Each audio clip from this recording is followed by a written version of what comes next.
राम राम दोस्तों, जय बाबा नीम करोली महाराज जी की। आशा है कि आपके ऊपर भी बाबा नीम करोली जी की अपार कृपा होगी। मेरी सभी माताएं बहनें, उनके ऊपर बाबा नीम करोली जी की, श्री राम जी की अपार कृपा हो। यही मैं मंगल कामना करता हूँ, यही मैं अर्जी लगाता हूँ। मेरा भाई, मेरी बहनें, मेरी माताएं, हे राम जी आपकी महिमा को देखे बाबा नीम करोली जी उसके सारे संकट दूर करे। मेरे हनुमान बजरंगबली जी उसके सारे कष्ट हरो। जय राम जी की, जय हनुमान जी। दोस्तों और मेरी माताएं बहनें, आज मैं आपको श्रीमद् वाल्मीकि रामायण अरण्य कांड का 35वां सर्ग सुनाता हूँ। रावण का समुद्र तटवर्ती प्रांत की शोभा देखते हुए पुनः मारीच के पास जाना। शूर्पणखा की ये रोंगटे खड़ी कर देने वाली बातें सुनकर रावण मंत्रियों से सलाह लेकर अपने कर्तव्य का निश्चय करके वहां से चल दिया। उसने पहले सीता हरण रूपी कार्य पर मन ही मन विचार कर लिया। फिर उसने दोषों और गुणों को यथावत ज्ञान प्राप्त करके बलाबल का निश्चय किया। अंत में यह स्थिर किया कि इस काम को करना ही चाहिए। जब इस बात पर उसकी बुद्धि जम गई कि तब वह रमणीय रथशाला में गया। गुप्त रूप से रथशाला में जाकर राक्षस राज रावण ने अपने सारथी को यह आज्ञा दी कि मेरा रथ जोत कर तैयार करो। सारथी शीघ्रता पूर्वक कार्य में लग गया और रावण की उपयुक्त आज्ञा पाकर उसने एक ही क्षण में उसके मन के अनुकूल उत्तम रथ जोत कर तैयार कर दिया। वह रथ इच्छा अनुसार चलने वाला और स्वर्ण में था। उसे रत्नों से विभूषित किया गया था। सोने के साजबाजों से सजे हुए गधे जुते थे, जिनका मुख पिशाचों के समान था। रावण उस पर आरूढ़ होकर चला। वह रथ मेघ गर्जना के समान गंभीर घर घर ध्वनि फैलाता हुआ चलता था। उसके द्वारा वह कुबेर का छोटा भाई श्रीमान राक्षस राज रावण समुद्र के तट पर गया। उस समय उसके लिए सफेद चंवर से हवा की जा रही थी। सिर के ऊपर श्वेत छत्र तना हुआ था। उसकी अंग कांति स्निग्ध वैदुर्य मणि के समान नीली और काली थी। वह पक्के सोने के आभूषणों से विभूषित था। उसके 10 मुख, 10 कंठ, 20 भुजाएं थी। उसके वस्त्राभूषण आदि अन्य उपकरण भी देखने की योग्य थे। देवताओं का शत्रु और मुनीश्वरों का हत्यारा वह निशाचर 10 शिखरों वाले पर्वत के समान प्रतीत होता था। इच्छानुसार चलने वाले उस रथ पर आरूढ़ होकर राक्षस राज रावण आकाश में विद्युन मंडल से घिरे हुए तथा वक पंक्तियों से सुशोभित मेघ के समान शोभा पा रहा था। पराक्रमी रावण पर्वत युक्त समुद्र तट पर पहुंचकर उसकी शोभा देखने लगा। वहां पर कहीं कंदली वन तो कहीं नारियल के कुंज शोभा दे रहे थे। साल ताल तमाल तथा सुंदर फूलों से भरे दूसरे दूसरे वृक्ष उस तट प्रांत को अलंकृत कर रहे थे।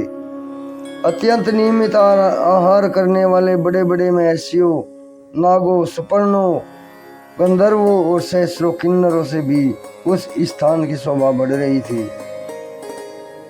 कामविजियों, सिद्धोचारणों, ब्रह्मा जी के पुत्रों, वानप्रस्थों, मास गोत्र में उत्पन्न मुनियों, बालखिल्य महात्माओं तथा केवल सूर्य की किरणों का पान करने वाले तपस्वी जनों से वह सागर का तट सुशोभित हो रहा था।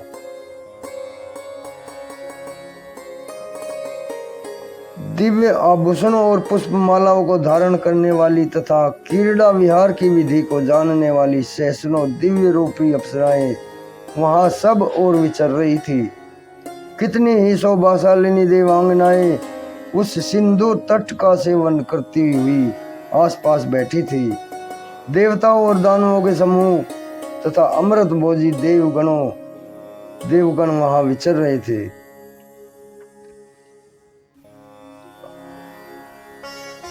उस तट का वैदुर्य मणि सदृश श्याम रंग के प्रस्तर दिखाई देते थे। आकाश मार्ग से यात्रा करते हुए कुबेर के छोटे भाई रावण ने रास्ते में सब ओर से बहुत से श्वेत वर्ण के विमान देखे, जो गंधर्वों तथा अप्सराओं को भी देखा। वे इच्छानुसार चलने वाले विमान उन उत्तम पुण्य आत्मा पुरुषों के थे, जिन्होंने तपस्या के बल पर पुण्य लोकों पर विजय पाई थी। उन विमानों को दिव्य पुष्पों से सजाया गया था। उनके भरोसे उनके भीतर से गीत वाद्य की ध्वनि प्रकट हो रही थी। आगे बढ़ने पर उसने जिनकी जड़ों में गोंद निकले हुए थे, ऐसे चंदन के सहस्रों वन देखे, जो बड़े ही सुहावने और अपनी सुगंध से नासिका को तृप्त करने वाले थे। कहीं श्रेष्ठ अगरों के वन तो कहीं गोल मिर्च की झाड़ियां शोभा पा रही थी, और कहीं समुद्र तट के ढेर मोती सूख रहे थे। कहीं श्रेष्ठ पर्वतमालाएं तो कहीं मूंगों की राशियां, कहीं सोने चांदी के शिखर, कहीं सुंदर अद्भुत स्वच्छ पानी के झरने दिखाई देते थे। कहीं धन धान्य से संपन्न स्त्री रत्नों से भरे हुए हाथी, घोड़े और रथों से व्याप्त नगर दृष्टिगोचर होते थे। इन सबको देखता हुआ रावण आगे बढ़ा। फिर उसने सिंधुराज के तट पर एक ऐसा स्थान देखा, जो स्वर्ग के समान मनोहर, सब और समतल और स्निग्ध था। वहाँ मंद मंद वायु चल रही थी। वहाँ सागर तट पर एक बरगद का वृक्ष दिखाई दिया, जो अपनी घनी छाया के कारण मेघों की घटा के समान प्रतीत होता था। उसके नीचे चारों ओर मुनि निवास करते थे। उस वृक्ष की प्रसिद्ध शाखाएं चारों ओर 100 योजन तक फैली हुई थी। यह वही वृक्ष था जिसकी शाखा पर किसी समय महाबली गरुड़ एक विशालकाय हाथी को लेकर और एक कछुए को लेकर खाने के लिए आ बैठे थे। पक्षियों में श्रेष्ठ महाबली गरुड़ ने बहुसंख्यक पत्तों से भरी हुई उस शाखा को सहसा अपने भार से तोड़ डाला। उस शाखा के नीचे बहुत से वैखानस, मांस, बालखिल्य, मार्जी, चिप, ब्रह्मपुत्र और धूम्रप संज्ञा वाले महर्षि एक साथ रहते थे।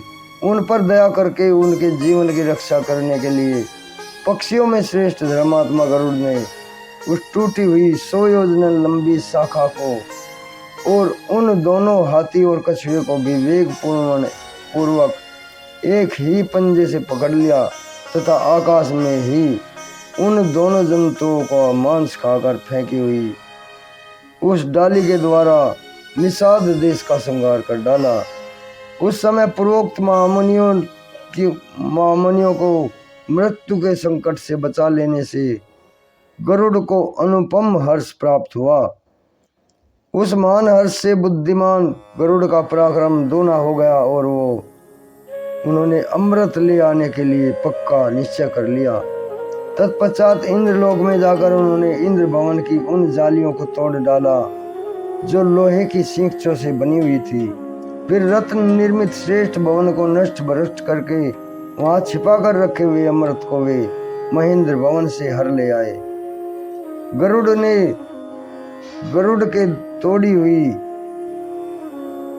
के द्वारा तोड़ी हुई उस डाली की वह चिन्ह उस बरगद में उस समय भी मौजूद था। उस वृक्ष का नाम भी सुब्रतवट था। बहुत से महर्षि और वृक्ष की छाया में निवास करते थे। कुबेर के छोटे भाई रावण ने उस वट वृक्ष को देखा।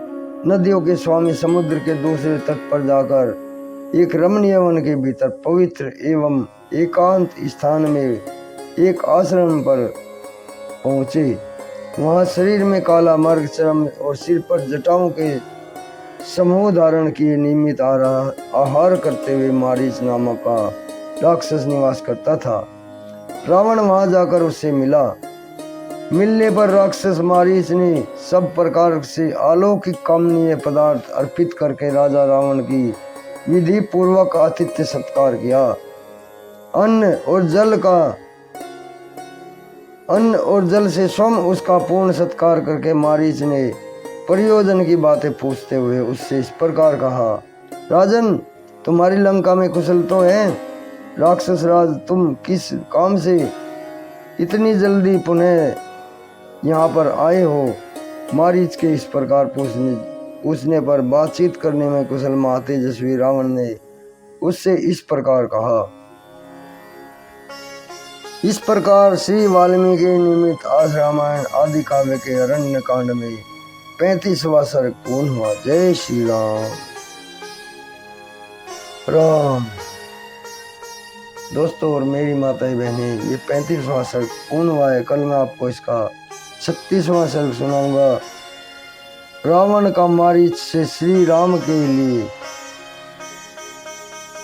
रावण का मारीच से श्री राम के अपराध बताकर उनकी पत्नी सीता के अपहरण में सहायता के लिए कहना। अभी आज्ञा लेता हूँ मेरे दोस्तों, मेरी माताएं बहनें आगे भी शेयर करें और चैनल को सब्सक्राइब कर लें ताकि आपको बाबा नीम करोली जी का अपार आशीर्वाद मिले। जय राम जी की।